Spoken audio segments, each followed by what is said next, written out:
We're going to have a conversation between Lan Maleney and Doireann O'Malley. Ian is an author, podcast and radio producer and founder of the creative media platform Fallow Media.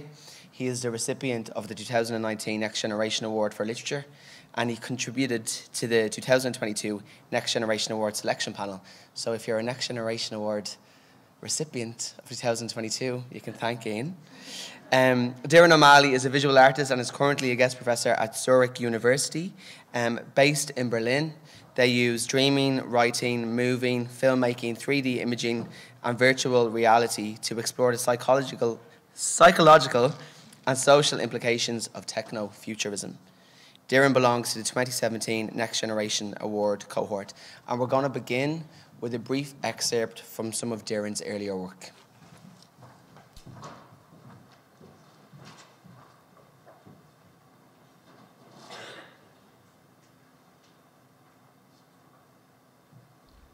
A dream of becoming 24 eyes, 4 parallel brains, and 360-degree vision.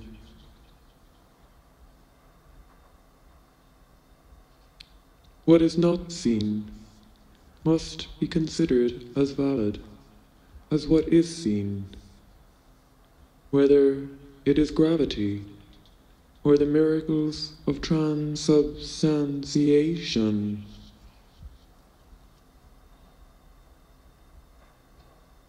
Lumiere, Da Vinci, drones.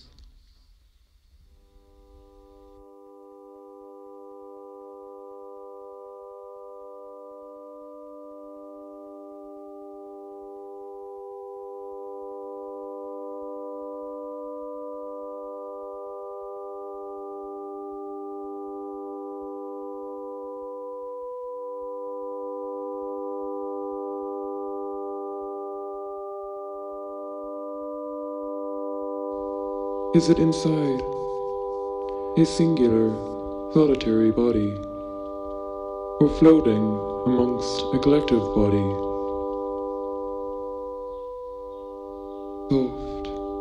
Soft, warm air. Something so internally distant, unreachable, and yet so externally implausible, has accompanied us for many, many years, appearing and disappearing.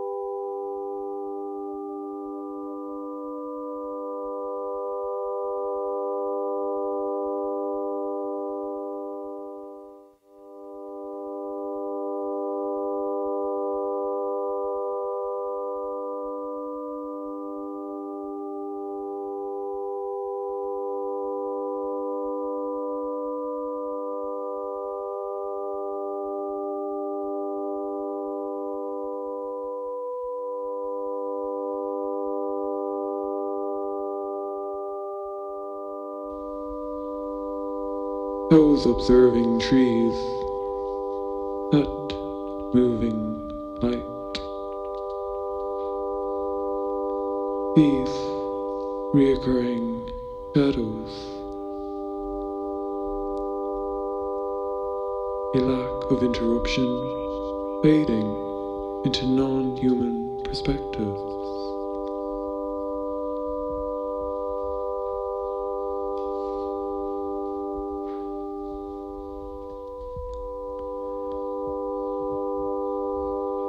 The image is right in the middle of the mechanism.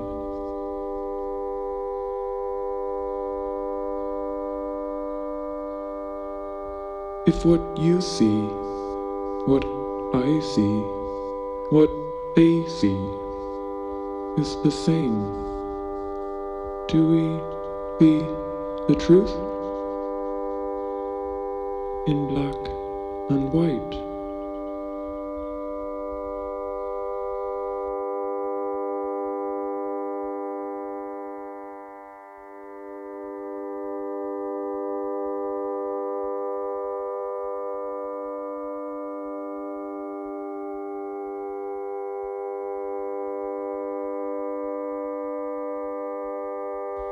Maybe I should simply mimic my heroes. This is what it is, okay? I said empty your mind. Be formless, shapeless, like water. Now you put water into a cup, it becomes the cup. You put water into a bottle, it becomes the bottle. You put it in a teapot, it becomes the teapot.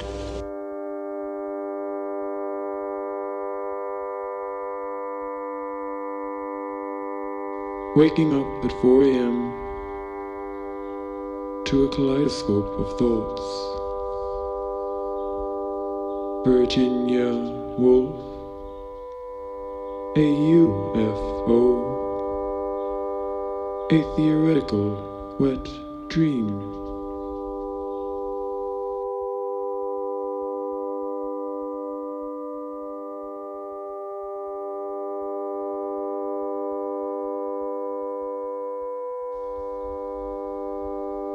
Another dream of becoming 24 eyes, 4 parallel brains, and 360-degree vision.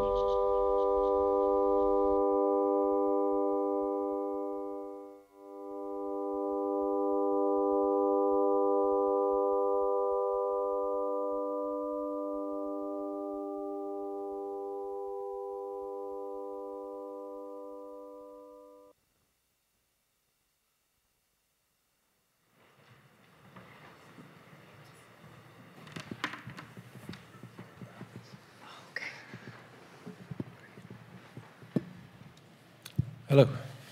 Hello. So I thought we might just briefly start by maybe contextualizing a little bit of what we've just seen. When was it made and where was it originally meant for? Yeah, so this film was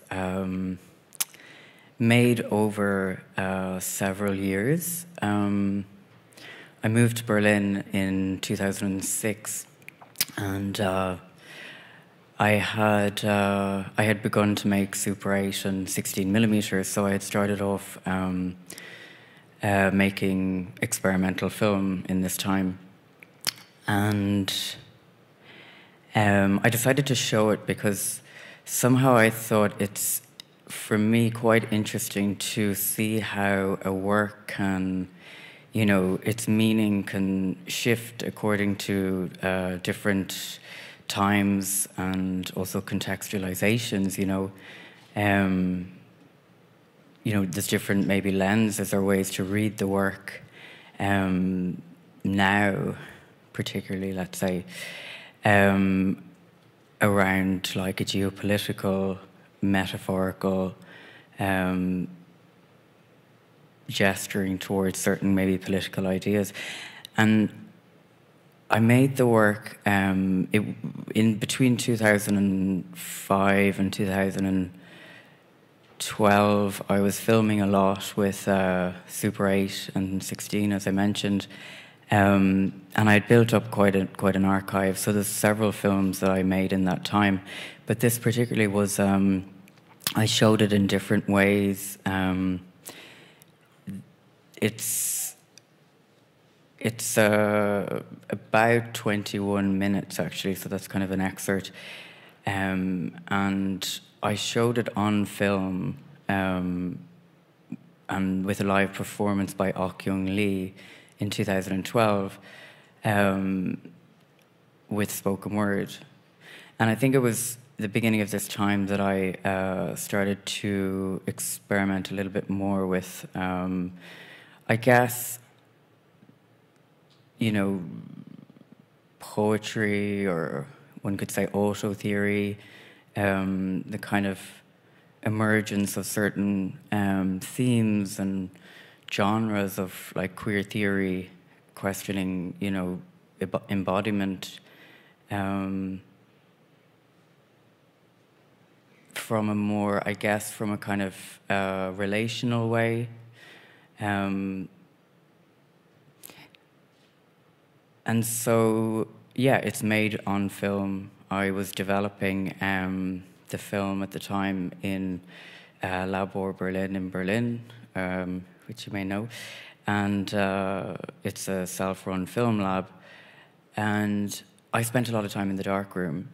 And, you know, I think this kind of like relationship to materiality, to vision, to seeing and not seeing, you know, these types of, let's say, embodied experiences and how they how they maybe formulate through different ways of working was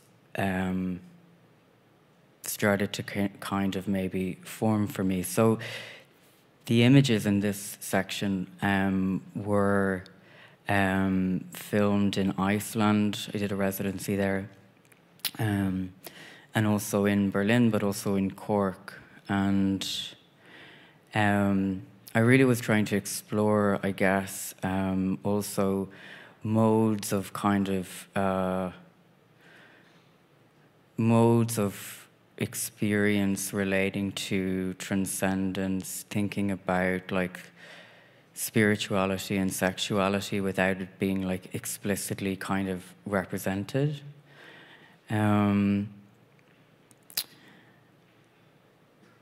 Yeah, meditative film was always something that, you know, I was really drawn to.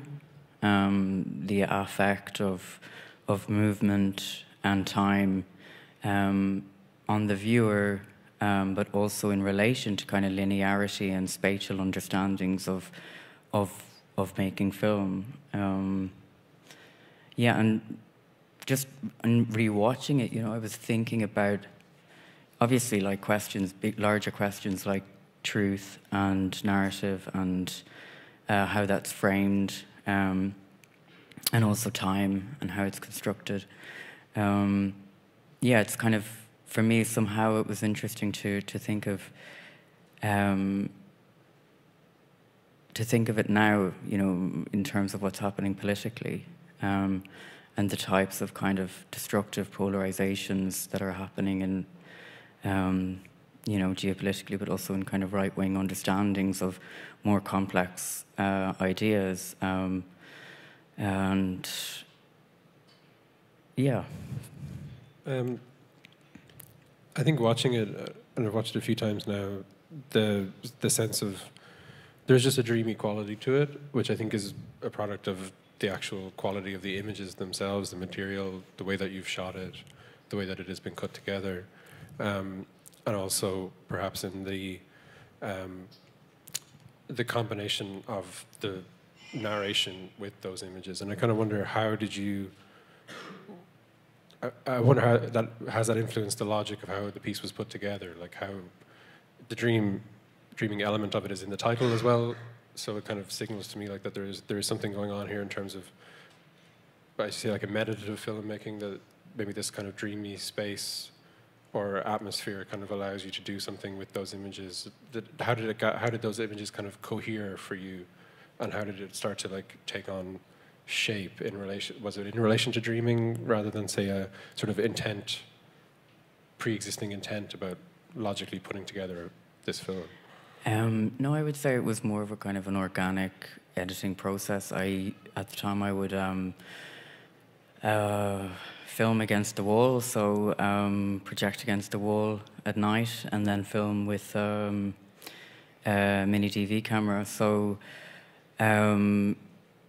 there was lots of different kind of maybe sequences or decisions around the length of each clip, but it was re-edited digitally afterwards. So I've shown it on film, as I said, and the kind of logic around the 24 frames a second. It was also a kind of a commentary on the framing of time, and I guess kind of the control of subjectivity around that in terms of how we embody productivity and time. But yeah, so the title, A Dream of Becoming 24 Eyes, 4 Parallel Brains and 360-degree vision, is it relates to the box jellyfish, which does have 24 eyes and 360-degree vision. So it was also kind of a commentary, subtle commentary for me on surveillance and on visibility and on invisibility, and how much, layers of kind of, revelation or layers of disclosure or of concealment was also kind of in how I thought about the structure. I mean, there's a very kind of linear, I guess, feeling, because there's a lot of movement that goes in a linear direction. So in a way, it's a little bit like, traveling and moving through space in different ways. Yeah. We will go on to see other clips that are quite different, I think, in terms of their sort of immediate impact, in terms of just how they look and stuff. And I wonder, for you, is there, this piece is, I guess, 10 years since it was kind of originally made. I mean, do you have any, how do you reflect on the kind of technologies that you were using then? Do you still feel any attraction to them? Do you still feel warmly towards them? Or like, they for me anyway, that's kind of Super 8 type of film does generate a kind of nostalgia. It's kind of understood that way generally, but I don't think that's your aim here at all. And I wonder, how do you feel about it now, looking back on it? Yeah, I think at the time it was also about like accessibility in a very strange way, because you potentially would think, well, a digital camera is the most, immediate way of filming, and obviously our phones now. At the time, it was more, I had a Super 8 camera and had access to a 16mm, and it was more about my relationship with the medium. It felt, I mean, there's a lot, there's a lot of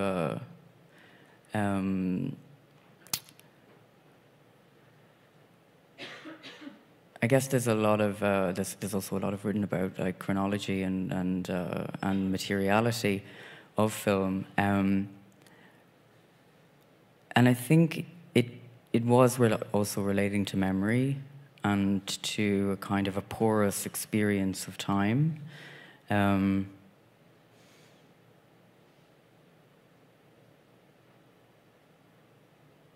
Yeah, that was maybe a little bit more detached from recognizable forms of kind of representation, but of course it has its own kind of connotations in language, as you mentioned. Yeah, I think as well with film, it's such a hands-on process. Like, as you say, like you're shooting it, you're developing it, you're also projecting it against a wall. You're kind of having all these opportunities to kind of like interact with it in these different ways, and I think that does produce a different kind of relationship over time with the material that you're kind of using. Yeah. You don't have quite the freedom to manipulate it and change things that you might have with others as well. So you're kind of stuck with it in a slightly firmer way, I think, as well. It kind of sticks around in a different way, I think, to digital files. Should we maybe play the next couple of clips? Yeah. So, next clip. We were walking through a spacious green forest at dusk. The light shines through it and the dark enters it. I looked down and saw 2 long tentacles growing from your stomach. The skin was realistically mimetic. The sensation of seeing your body change on testosterone, in slow motion or perhaps in fast forward, as though in some other time dimension. Biology will never be complete. Constantly evolving with biotechnology, morphing into new species, human-machine hybrids.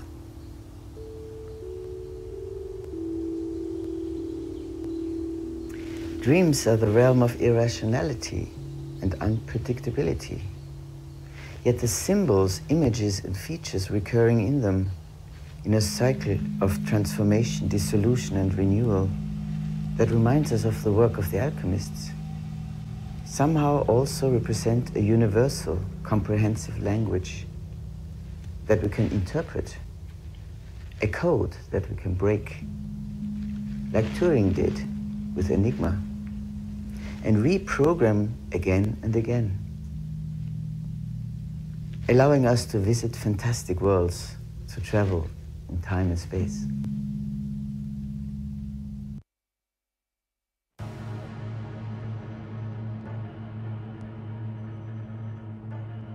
Virtuality is the material wanderings, wanderings of nothingness. Virtuality is the ongoing thought experiment the world performs with itself. Indeed, quantum physics tells us that the void is an endless exploration of all possible couplings of virtual particles, a scene of wild activities. Nature is transmateriality, transmateriality in its ongoing reconfiguring, where trans is not a matter of changing in time, from this to that, but an undoing of this and that, an ongoing reconfiguring of space-time mattering in a reworking of past, present, future, in the play of indeterminacy of being time. Virtual particles are not present and not absent, but they are material. In the cybernetic field, the screen, the border between the material world and the virtual world, the mirror, that piece of black glass through which no light can filter, lies a virtual utopia, a contemporary otherworld, a 21st century mirror of the alchemic world of spirit, symbols, and magic, a dream world in cyberspace, which already points to the existence of parallel worlds. The possibility of the multiverse is inside there, within it, within you. Most of what matters is virtual. Virtual do not exist in space and time. They are ghostly non-existencies that teeter on the edge of the infinitely fine blade between being and non-being. So we're obviously in quite a different visual world here than where we were, and I'm wondering, can you remember a moment or a sort of a time when your thoughts kind of moved towards this, where you were kind of drawn away from the kind of images that you have been using into this, which is again quite a different sort of immediate effect? Yeah, so I began, I guess, developing the idea for the work, or the ideas, around 2013-14, and it had been a conscious kind of decision to kind of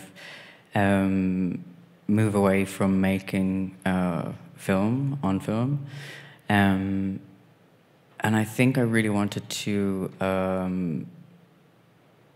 particularly work with more people, with crews and performers, but also in terms of critiquing and exploring some of the themes that are around digital embodiment, cyber symbiosis, and the kind of emergent aspects of theory that we're relating to maybe a kind of a non-binary epistemology. People like Paul Preciado, obviously, with Tester Junkie, and also Karen Barad, Transmaterialities. So at the time, it was kind of like I was ingesting and reading a lot of theory, but also trying to explore my own relationship with gender and where I think that this kind of relational aspect of filming is something that I'm really interested in. The relationships between, or the relationality between, the past kind of art history of feminism and queer theory, and communities that have come before, as well as representations and mimicry in queer culture and also in fashion, and so I think with Prototypes it developed out of these kind of explorations, and in terms of working digitally, I was also, I think I had developed the script in a way. I think it was definitely because Prototype 1 and 2 is the 3-screen installation and a 2-screen installation. I had I think that there was a desire to make a kind of a feature film and to explore a kind of narrative or an entangling of 3 different experiences with 3 different characters, and then opening up into more characters in this kind of fictional institute. And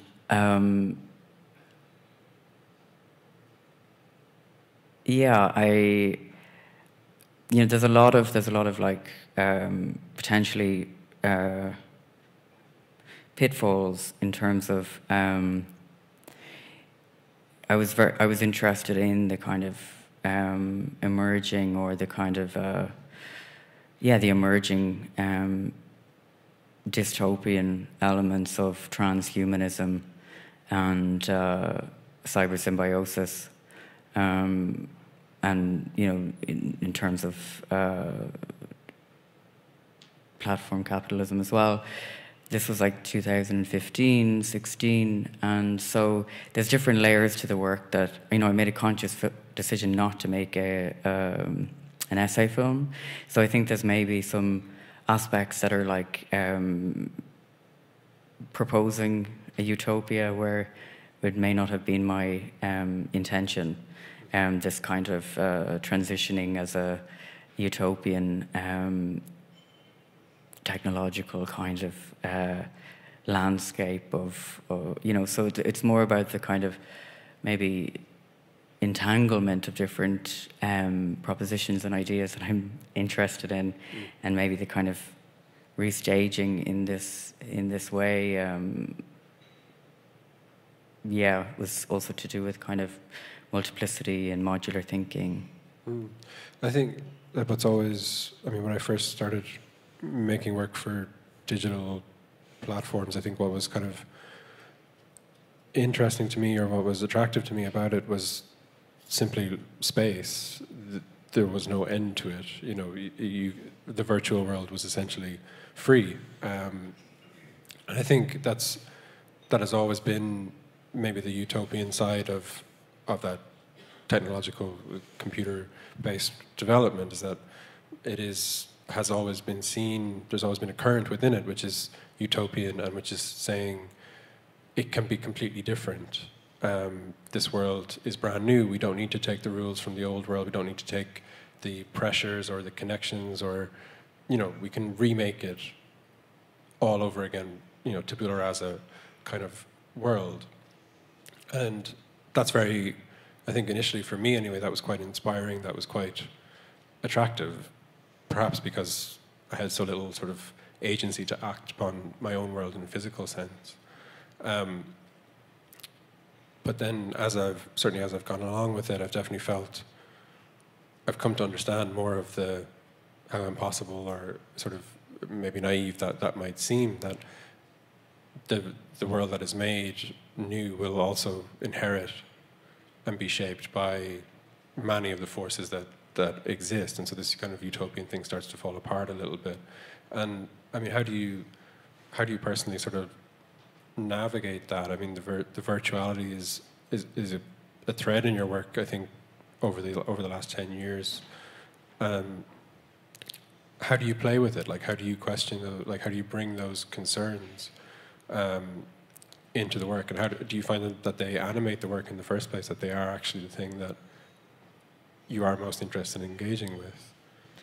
Yeah, I think, you know, the concept of virtuality, drawing from Deleuze and Guattari, the French philosophers and sociologists who made a lot of work in the kind of anti-psychiatry movement.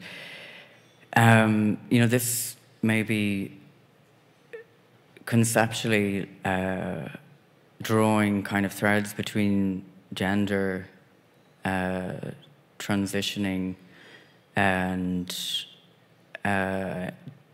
gender embodiment was something that, you know, is an aspect of like a virtual realm that I found, you know, interesting to kind of explore within aspects of, you know, the emerging technology of virtual reality. Also questions, you know, obviously of cyber, within cyber feminism, around, you know, the representation, the freedom within, in gaming and particular spaces, you know, that gave that kind of space for a dissolving of the material reality of gender. And so that was something that I was interested in exploring. Yeah, that was one kind of layer, you know, around kind of, I guess, the limiting or the kind of reductive aspects of gender. And yeah, so that was kind of, yeah, within that kind of like layer of the work. Yeah, I think it is like the complications that are so attractive to me now when I think about this world, or how we might kind of handle having to deal with the fact that there is a giant virtual world out there that we're all sort of entangled with in some way or another. Wanting, I guess, as an artist or as a critic or just as a person who uses this stuff, to not lose sight of the possibilities and the opportunities which are afforded by it, the freedoms which may generate, you know, come from it, the opportunities for liberation from whatever is, you know, existing in our physical reality, but then also trying to maintain the other side as well, and trying to maintain that criticality, that mindset that says, well, you know, there's probably nothing more impactful on the shape of the internet, the shape of virtual worlds now, than like venture capital funding. So, yeah. Like, how do you, like, the trying to work and live in those contradictions and those pressures, you know, on both sides, I think it seems to me like a very fruitful kind of place to be. And there are so many different layers to that. There are so many opportunities, I think, in terms of subjects you want to deal with, or, you know, expressions that you might want to raise, like, within that. And it seems like now is it just seems like a very pressing topic, or a very pressing sort of field of exploration right now. Yeah, I think, you know, maybe over the last 7 years, the type of acceleration that has, you know, has occurred, and obviously, I think my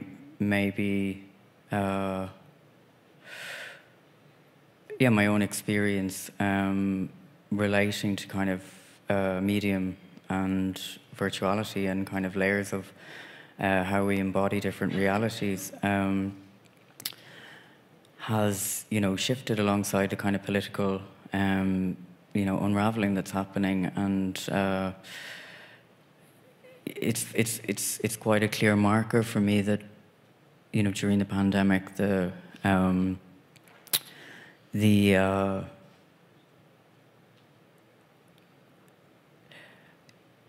the instrumentalization that happened in relation to the proposition of the virtual, was very kind of dystopian.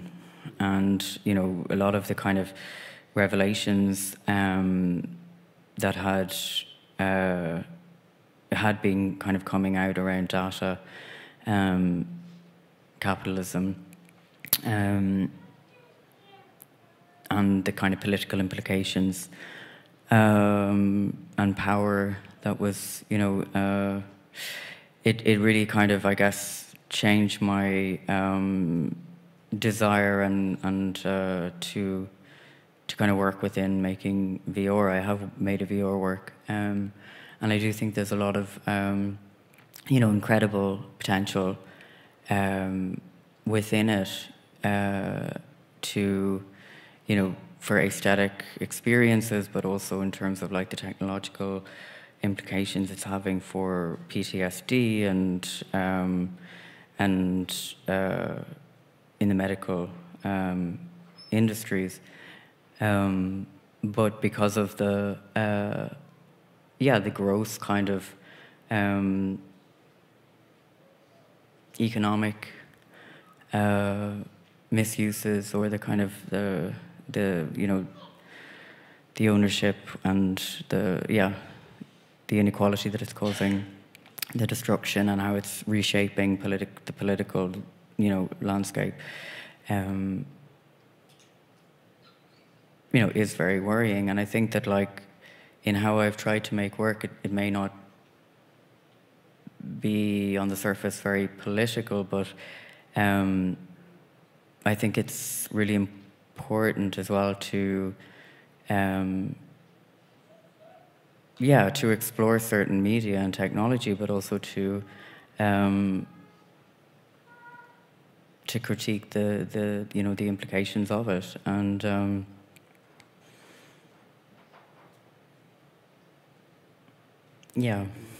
mean, we might just play the next clip in a second, but one of the things that is in that particular clip is there's an explicit linking between dreaming and kind of the technology side of things through Alan Turing, which I found quite an interesting little clip, and I just kind of want to raise it as we watch the next clip, because I want to get into maybe some of the again, maybe psychiatry or analysis that seems to be happening in it, and maybe something for people to think about while they're watching it. So will we play the next clip? A tool, I suppose, for me to be able to construct that identity and then to play that identity out. Does that make sense? Yeah, what do you mean by play your identity out? Well, perform my identity, like, make it real and to see how it looks. I use a mirror for people, so I know what other people are looking at as much as I can,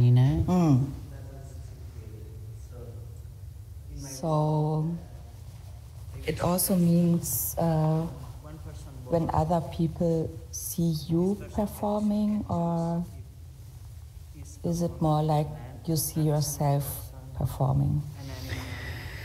Well, both. Like, if I'm using the mirror as a tool for what it's supposed to be, a reflective tool, then I can perform my gender to myself by getting ready. But it also allows me to see what other people are seeing when I'm constructing that identity.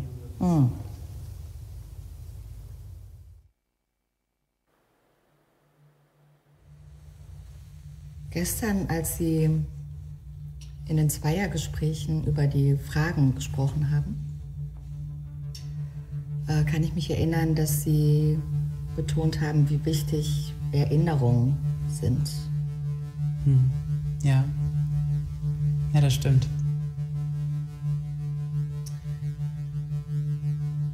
Ja, also ich finde Erinnerungen, in diesem Kontext habe ich das so gemeint, dass Erinnerungen wichtig sind für den einzelnen Menschen oder eine Gesellschaft, weil worauf beziehen sich all unsere heutigen Strukturen und das, was wir kennen, das kommt immer aus den Erinnerungen. Ob das jetzt kollektiv ist oder individuell. Das meinte ich damit mit den Erinnerungen. Also ich finde, die Erinnerungen sind sehr wichtig auch für eine kulturelle Prägung. Also die gesellschaftlichen Strukturen. Ja, genau, weil wenn wir in einer Kultur leben, in der es zum Beispiel einen anderen Weg gegeben hätte, mit Geschlecht und Geschlechterrollen umzugehen, dann würden wir jetzt auch in einer anderen ein anderes Zusammenleben haben. Und ja, die Art und Weise, wie wir leben würden mit uns und mit anderen, wäre anders. Und das meine ich mit den Erinnerungen.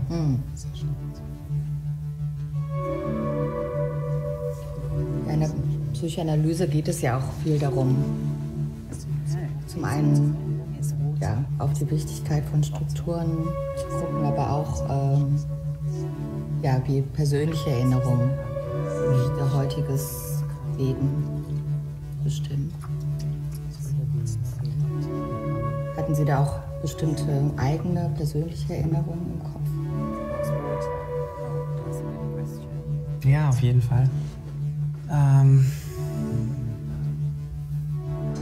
Ich weiß nicht, ich habe mein ganzes Leben, vor allem in der Kindheit und im Teenageralter, immer dieses Gefühl gehabt, irgendwas ist nicht richtig mit mir für die anderen und ich bin nicht richtig. Und ich wusste aber nie, was es genau ist. Und es war immer schon schwierig für die Leute, mich in eine Kategorie hineinzustecken. Weil sie nie so genau wussten, bin ich ein Junge oder ein Mädchen. Und das war, jetzt ist das natürlich mit den langen Haaren ein bisschen hervorgehoben. Mit kurzen Haaren war das aber auch so. Und ich habe das aber niemals richtig mitbekommen. Das hat auch den Grund, dass meine Mutter das ein bisschen von mir ferngehalten wollte. Und das hat sie auch geschafft, dass ich einfach nicht so viel Probleme habe. Aber daher war immer dieses Gefühl da, sich isoliert zu fühlen. Und das habe ich eigentlich mein ganzes früheres Leben gehabt. Und ja, ich habe mich in den Sport ein bisschen geflüchtet. Ich habe angefangen mit 13 Tennis zu spielen und ich habe super viel Tennis gespielt. Ich würde fast sagen, ich war sportsüchtig. So I guess one of the things I'm most interested in here is the sort of relationship between this therapist figure, this listening, kind of questioning figure, and the talking character. What is it about that relationship that kind of interests you here? Like, how does it get the characters talking to each other and interacting? Well, in Prototype 2, it's constructed or shot in a way that it's all improvised, but the choice to work with an analyst, a psychoanalyst, it stemmed in Prototype 1 because I was doing dream analysis and doing analysis, Jungian analysis, and that I was interested in how, depending on the filtering system, but depending on the schooling, the school of analysis, the interpretation is obviously going to be quite different. And I also, have a lot of, interest in that relationship between the analyst and the subject or the client, and also in terms of the space and the history attached to that. So, questions of appropriation and kind of colonial fantasies of hysteria, and, the subjugation of women, all of that, is for me there in that kind of restaging. Particularly in Prototype 1, it's like, the decision to shoot in this modernist apartment in Berlin in the Interbau project was really, really specific to have a kind of a thread of this setting of modernism. And obviously, in the context of Ireland, like, modernism, Ireland in the 50s looked very different, or this even 60s to, and it has a different history involved, obviously. And so, but these kind of maybe like wrappings of genre, time, era, was something that I was interested in doing in terms of set. And regarding the psychoanalysis, also the, I guess, emerging or discourses around, the critique of psychoanalysis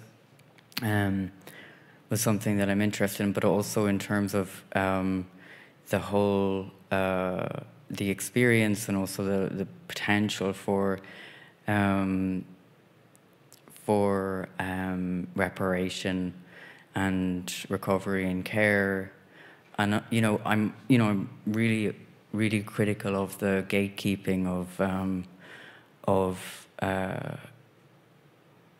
gender, our access to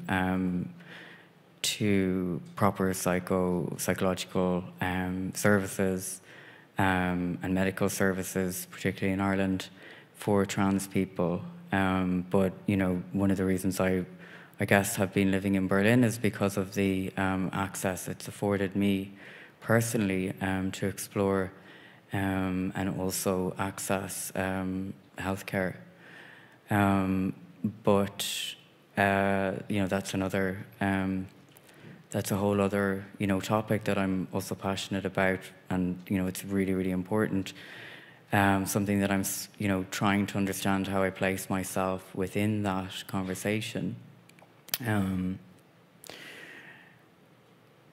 But also in relation to the history of the kind of psychiatric treatment of queerness and difference in Ireland, from all sorts of kind of differences, and we're all very well aware of it. But I guess coming from, because I was in a boarding school in the 90s, and it was the kind of tail end of a lot of those the institutionalization and the kind of schooling through the church of. But I guess it's always something that I'm kind of like reflecting back upon and thinking about it in relation to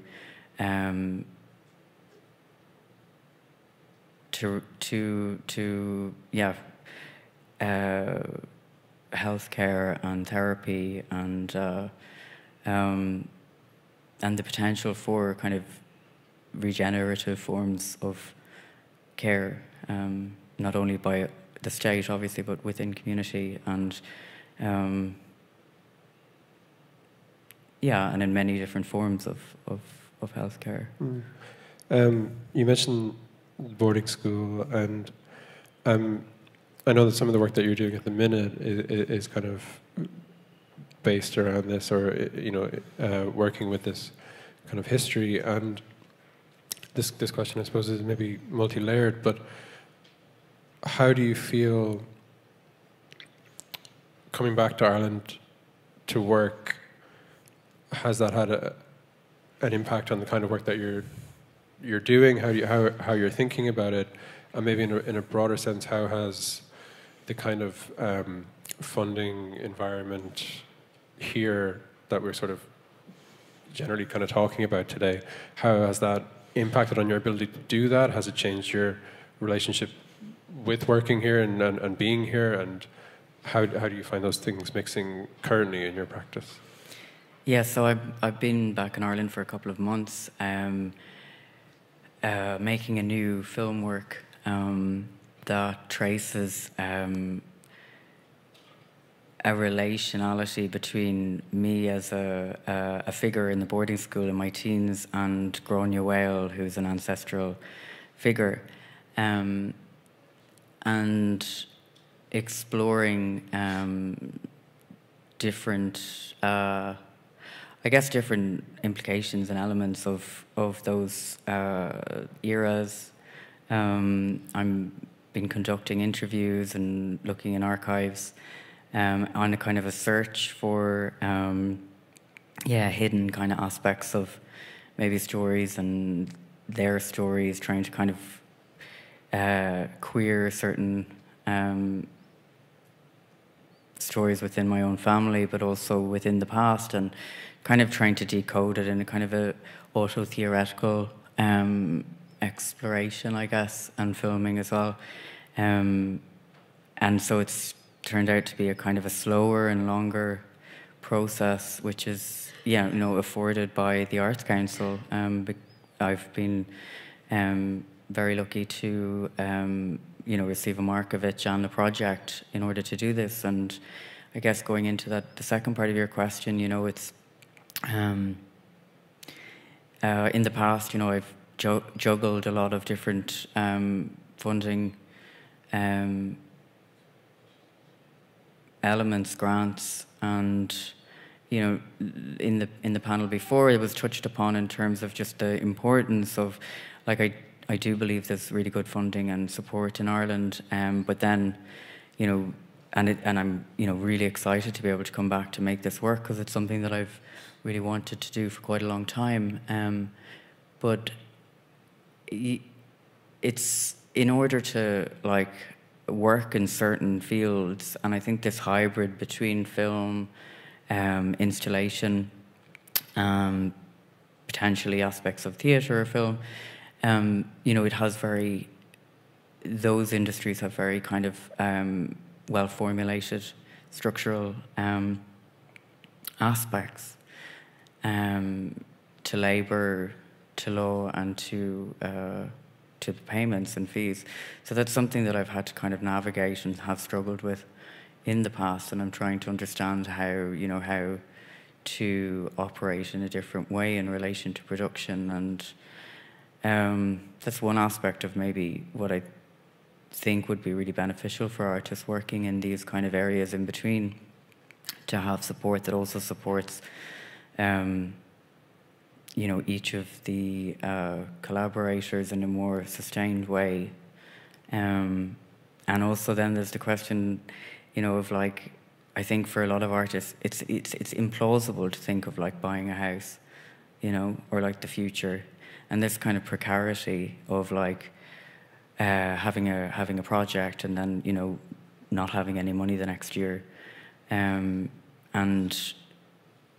the constant kind of search for different ways to continue to produce work. It's something that I guess it's there's different models, of course, and it's something that develops over time. But yeah, there's a lot I can kind of go into with that area, but I think we're coming close to time. I think we are. I was wondering if maybe we would just play one clip to finish it off and yeah, so we'll just play one more clip just to finish with that. Yeah. And thank you very much, and thanks you to everybody for putting it all together.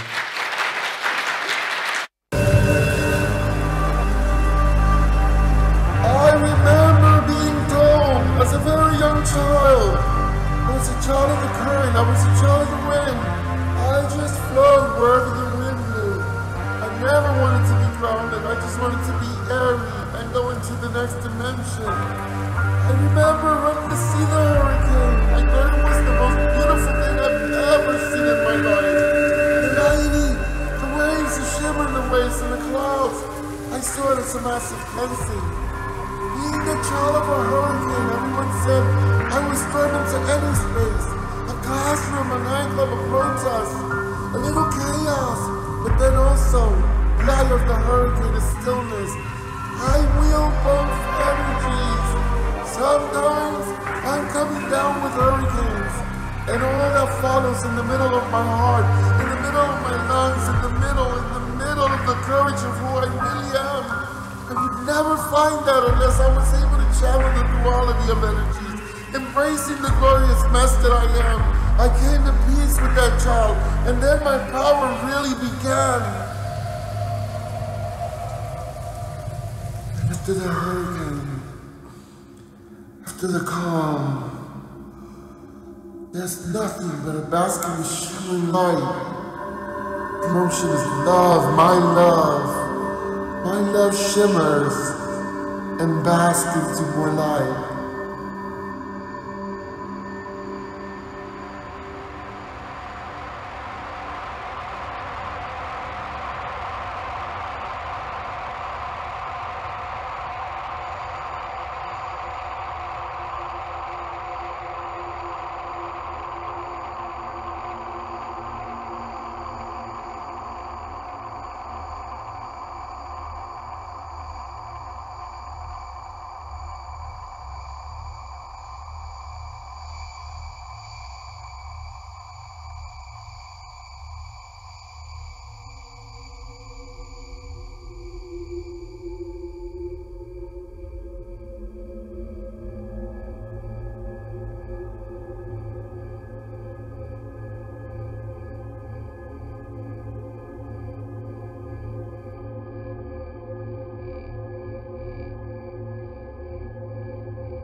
Thank you.